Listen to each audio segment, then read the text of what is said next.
I wanted to do this project because I was angry at what I had heard, things that I had seen, and I thought it was really important that other people should see this.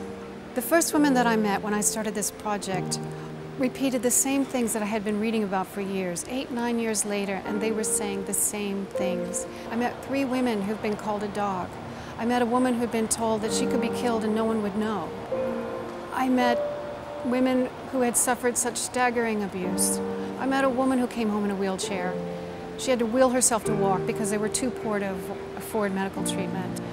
I met a woman who was blind. She'd been made blind because she was hit with a metal pipe.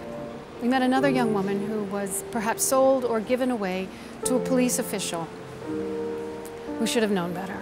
She has no idea how old she was. She couldn't have been much older than the child she was given to take care of. She was possibly 7. She didn't leave until maybe age 18. At one point, we met a pregnant woman who'd been raped. Sexual abuse is common in these situations. And I met people like this because also they were mothers.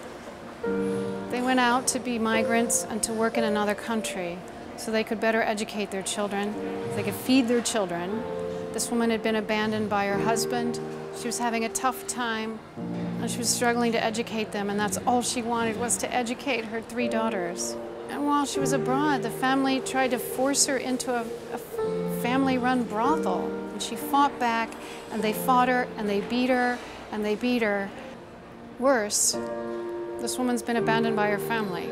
Once they found out what had happened to her, they spit on her, they wanted nothing to do with her, and they walked away. I've heard about women who came home in a coma. I've heard about women who came home in a coffin. This abuse is lifelong. It isn't just a one-off. It isn't just about hitting a person once.